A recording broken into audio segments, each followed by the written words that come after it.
El desayuno. 8:04 de la mañana de este martes 5 de diciembre, víspera del Día de la Constitución, del festivo de la Constitución. Y estamos en el inicio de un mes en el que los supermercados van a ser uno de los centros de negocio con más movimiento. Hemos tenido un año difícil, un año con una inflación alta, no tanto como la del año pasado, pero sí todavía con una inflación alta, en el que los alimentos se han mantenido al alza. El precio se ha incrementado una media en Canarias del 12%. Y hemos invitado esta mañana a los estudios de Canarias Radio a Alonso Fernández, que es el director general de la Asociación de Supermercados de Canarias, de Asuicán. Señor Fernández, muy buenos días. Hola, ¿qué tal? Muy buenos días. Estamos hablando de que Asuicán agrupa a 700 supermercados de todo el archipiélago con un volumen de negocio de 3.000 millones de euros y da trabajo a 18.000 canarios. ¿Ha sido señor Fernández, un buen año para los supermercados a pesar del continuo incremento de los precios de los alimentos?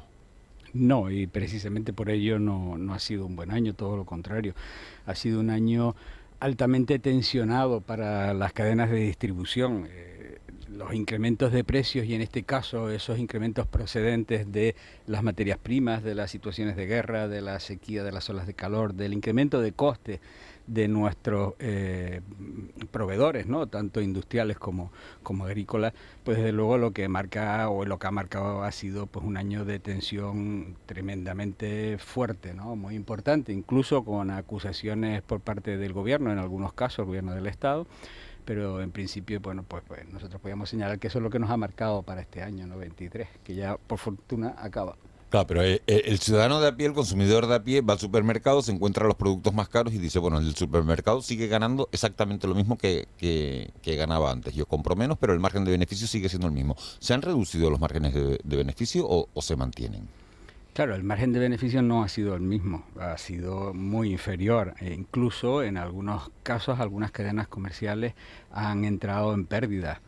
Pero esto al final yo puedo explicar lo que sea, decírselo al consumidor. El consumidor sigue encontrando que los precios de la cesta de la compra en general crecen. Es cierto que en este año, a pesar de estar en el nivel que están, han ido decreciendo. Es una noticia interesante, importante.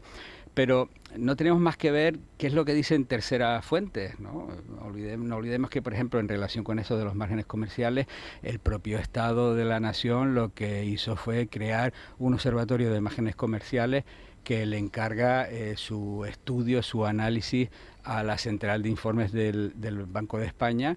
Y bueno, pues hay que irse y hay que ver qué es lo que dice el Banco de España en ese informe, y lo que dice claramente es que el sector de la distribución alimentaria no ha sido capaz, no ha podido repercutir todo el incremento de precios que ha tenido, el incremento de los costes de esas materias, y ha absorbido en torno al 25% de incremento de esos precios. Por tanto, ahí ha habido una reducción notable del precio de venta y, por tanto, de los márgenes comerciales para las cadenas de supermercados. Es verdad que los canarios hemos cambiado nuestra manera de hacer la compra en el supermercado. ¿Qué cambio de hábitos han notado ustedes? Sí, desde luego, todos en casa, cuando tenemos situaciones de tensión, como es esta ahora mismo, con la subida de precios, el incremento de los precios, en todo, porque a veces nos centramos, focalizamos el incremento de precios en la alimentación, porque es algo que hacemos a diario, pero nos olvidamos del incremento tan grave, tan importante como ha sido el de las hipotecas, que marca aún más todavía, porque al final es muy superior el gasto en el domicilio, en nuestras casas. Entonces, lo que tenemos que hacer, o lo que hacemos generalmente, es adecuarnos, adaptarnos a esos cambios. Somos muy resilientes en ese sentido, y lo que hacemos es ir buscando en qué formas podemos ahorrar dinero.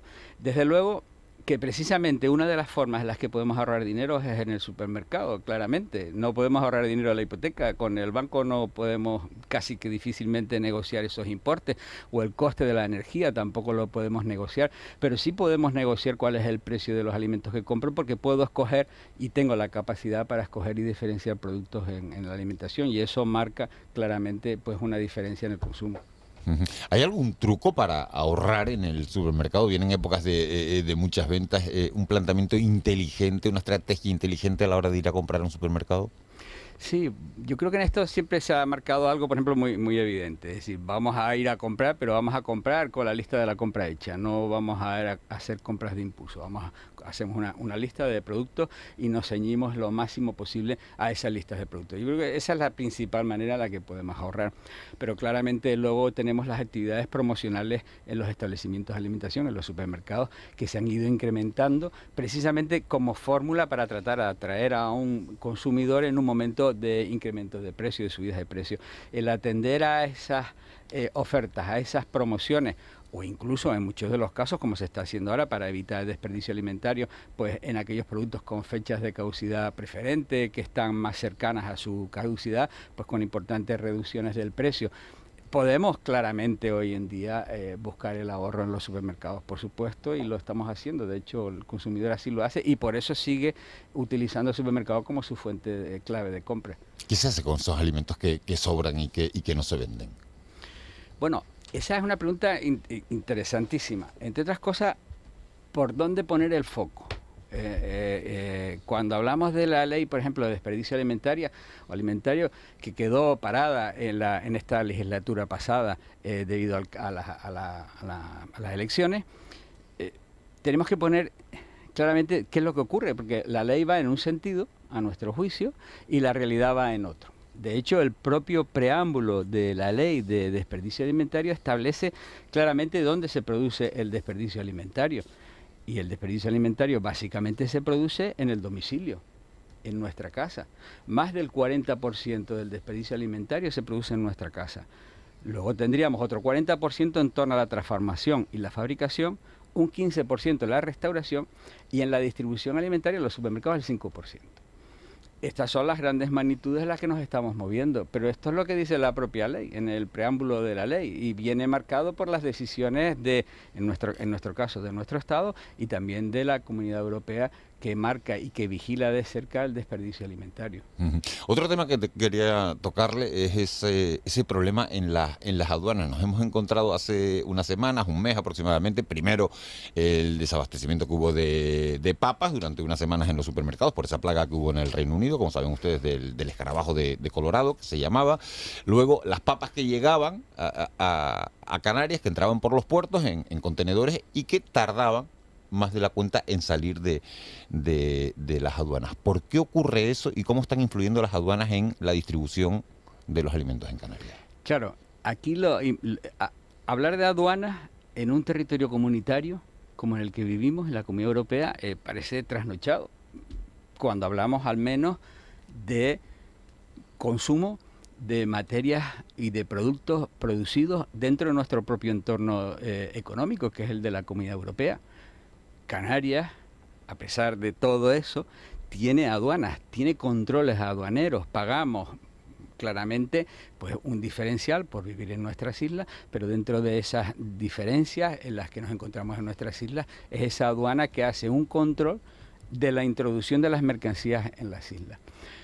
El problema radica en que además esos controles básicamente están en el orden de dos administraciones: la administración del Estado, que controla una serie de cuestiones en esas mercancías, y una administración tributaria, en este caso la tributaria canaria, que controla pues la fiscalidad de esas mercancías que entran a Canarias. Pero en cualquier caso lo que tenemos son controles a esas entradas, pero controles que además se producen en horarios laborales. Cuando las entradas de mercancías en las islas y en un entorno como el nuestro en Canarias es tan dinámico, en una economía dinamizada, pues el trabajo no para. Las plataformas logísticas, los servicios de aprovisionamiento no paran, están 24 horas, 7 días a la semana trabajando y necesitan seguir recuperando mercancía para poderle dar luego salida a esas mercancías. Un ejemplo muy claro lo hemos visto, como bien comentabas, con las papas, con la introducción de papas en Canarias. Por una parte, porque efectivamente aparece una plaga en un condado en Inglaterra, en el condado de Kent, y eso produce una alerta, y esa alerta produce una inmovilización de esa entrada de papas. Pero una vez que eso se ha solucionado, es decir, una vez que la alerta ya está controlada dónde está y se establecen las medidas para evitar que esas plagas puedan entrar, lógicamente, en nuestras islas, pues se produce un hueco, un cuello, perdón, de botella importante en nuestras aduanas, ya que no están dotadas ni en número de personas ni en sistemas para dar entradas de forma rápida a esas mercancías, lo que claramente produjo pues un retraso de hasta una semana de esos contenedores en puerto y un sobrecoste de eso. Le va a preguntar Ángel Agencia, pero fíjese lo que está escribiendo un oyente, dice, lo de las aduanas es una locura, paran hasta los libros, no se puede vivir así, somos ciudadanos de segunda, son mensajes que van llegando a esta redacción. Ángeles. Buenos días, señor Fernández. Hola, muy buenos días. Quería preguntarle si los canarios compramos todo lo mismo en los supermercados o hay una cesta de la compra diferente en cada isla o por municipios o por no sé, comarcas. Se ha ido homogeneizando. Lo cierto es que pues yo creo que el hecho de que nos movamos los canarios entre las islas y hagamos tantos viajes de trabajo o de vacaciones de una isla a otra, lo que nos ha ido haciendo es que nos hemos ido acostumbrando a los distintos gustos y a los distintos sabores de las islas. Pero sí que es verdad que según la isla hay determinados productos que se comercializan más en unas que en otras. Por tanto, sí que claramente el consumidor quizás más por costumbre está habituado, ya digo, a determinados sabores, a determinados gustos que sí que cambian efectivamente de una isla a otra, aunque la tendencia es a que eso se va corrigiendo a lo largo del tiempo. Y otra pregunta por mi parte, ¿el dinero en metálico qué porcentaje tiene en la actualidad en la compraventa, los clientes, la mayoría, yo creo que usamos tarjeta, ¿no? Es lo que yo veo cuando voy al supermercado, porque claro, yo soy una persona sola, ¿no? ¿Qué porcentaje de dinero en metálico queda en las transacciones, ¿no? En los cajeros? Sí, efectivamente cada vez menos, ¿no? Cada vez pagamos más con tarjeta, cada vez... es cierto que quizás se diferencia un poco entre las personas de cierta o de mayor edad que las menores, ¿no? En cuanto al uso del efectivo, el uso de la tarjeta de crédito. Pero ciertamente la tarjeta de crédito, la tarjeta o de débito, ¿no? La tarjeta con la que, vamos, el pagar por una vía electrónica cada vez es mucho más alto, pero ya no solo con una tarjeta, sino con el propio teléfono o con el móvil en algunos casos, perdón, con el reloj. Pagamos ya con distintos medios, ¿no? Pero cada vez menos en efectivo, eso sí es cierto. ¿Y en perspectiva hay más innovaciones en este campo? No sé, en otros países pues hay muchos supermercados y algunos aquí también en Canarias donde no hay ni cajero, ¿no? Ni una persona en la caja, sino que tú mismo te haces lo pasas por la máquina registradora. ¿Hay perspectivas de más cambios en el negocio en este aspecto? Sí, de hecho nuestro sector básicamente su eficiencia viene dada precisamente por el uso de los medios tecnológicos. Primero empezamos con los grandes datos, con todo lo que sería el trabajo sobre datos y magnitudes importantes para hacer análisis, a los que hemos ido trasladando y pasando hacia la inteligencia artificial, que de hecho pues es algo que va ayudando de una forma importante a los procesos productivos. Pero, por ejemplo, un dato muy significativo y donde los supermercados han conseguido una reducción importantísima del desperdicio alimentario es precisamente por la tecnología, y dentro de esa tecnología por la gestión de pedidos y de stock de compra de esos supermercados a las propias plataformas logísticas o proveedores, ajustando cada vez más el pedido para lo óptimo casi que de ese mismo día. Señor Fernández, muy buenos días. Muy buenos días. Los últimos datos de inflación, bueno, son más o menos esperanzadores, ¿no? Incluso hasta la subyacente, bueno, empieza a mostrar un signo, bueno, pues más o menos, porque no están 2 dígitos, ¿no? Como estuvo hace no tanto tiempo. Claro, eso, la persona que nos está oyendo y que va a ir al súper hoy y va a ver un litro de aceite, ¿cuándo lo va a notar? O quizás lo está percibiendo ya, ¿no? Que hay una moderación en precios de estos artículos esenciales de los que hablamos siempre. El litro de aceite se nos ha convertido como en el litro de agua. Parece que lo único que comemos es aceite. Es un fetiche, sí. Es un fetiche, sí, pero... Bueno, pero está ahí. O sea, sí, claro. El aceite está en nuestra dieta, eso está claro, ¿no? Ciertamente. Lo que pasa es que el consumo son 8 litros al año. Entonces, también hay que poner un poquito las cosas en valor. ¿Qué es lo que ha ocurrido con el aceite? Claro, la situación con el aceite es una situación distinta de algunos de los otros productos, pero básicamente han sido dos años de campaña en la que la producción de aceite, de aceituna para hacer aceite ha disminuido en torno al 50%. Es que incluso los stocks de transición que tenían las propias almazaras campaña a campaña han desaparecido.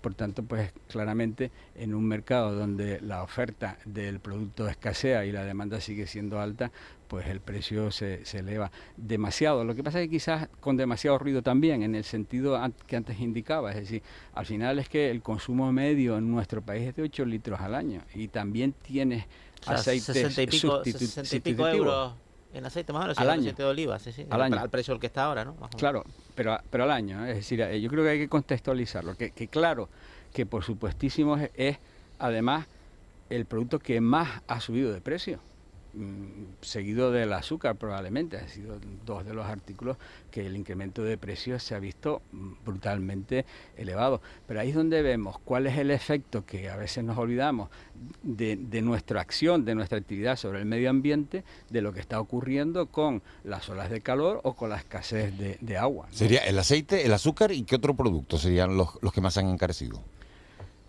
Ya luego empezaríamos a hablar de productos derivados del aceite, productos que contengan grasas vegetales o también productos que contengan azúcar, ¿no? También es cierto que, por ejemplo, o desgraciadamente el caso de la guerra en Ucrania, pues nos ha marcado de una forma tremenda en otros aceites sustitutivos al aceite de oliva, pero también en la parte de cereales.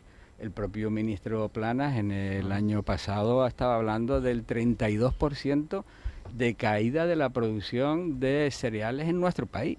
En Navidad se nota, por ejemplo, que se ha incrementado, pues, como resultado de todo esto, el consumo de congelados, por ejemplo, la compra de congelados. Es decir, bueno, voy a poner una carne, pues bueno, pues como la cosa está como está, pues el filo lo compro congelado y está a mejor precio. Sí, de congelado o incluso también de producto fresco, pero con compras anticipadas que luego congelamos.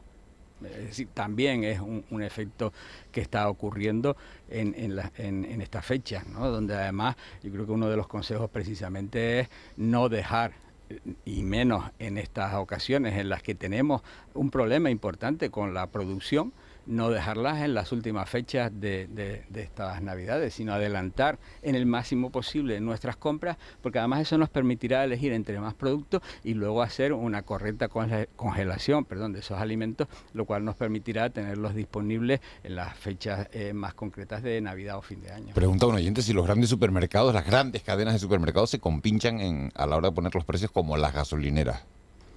Yo lo de las gasolineras lo desconozco. En el caso nuestro, la agresividad comercial es feroz, pero es feroz. Lo que sí que es cierto es que como cada vez se aquilatan más los márgenes, los diferenciales de precios entre uno y otro son cada vez menores. Y dice que ¿quién controla eso? Que ¿quién controla que no se pongan de acuerdo los precios? Claro, lo primero de todo, el primero de todo es el consumidor. Ese es el primero de todo. Pero además hemos oído en distintas declaraciones en los medios por parte de algunas organizaciones de consumidores sus denuncias, ¿dónde? A la Comisión Nacional de los Mercados y la Competencia que existe en nuestro país, que está y que además está al acecho, que es una de las cosas que nos preguntaba en este caso este oyente. Pues esos informes elaborados posteriormente por esa propia Comisión Nacional de Mercados y la Competencia dice que claramente en nuestro país la competencia es alta en precios y que no existe el acuerdo de precios. Entre otras cosas porque al final aquí lo que se trata es de, y sobre todo en nuestras islas, en un mercado pequeño, casi es, permíteme la palabra, de robar al cliente de un establecimiento al otro, y la única forma de robarlo es por precio. Señor Fernández, y el fenómeno de la reduflación, que conocimos esta palabra, ¿no?, cuando empezamos con la inflación hace ya un tiempo, que consiste, ¿no?, en vez de reducir el precio, reducir el producto, ¿no?, que se da por ese precio. Yo sé que no es culpa de los que no es algo que hagan los supermercados, sino es algo que le viene hecho.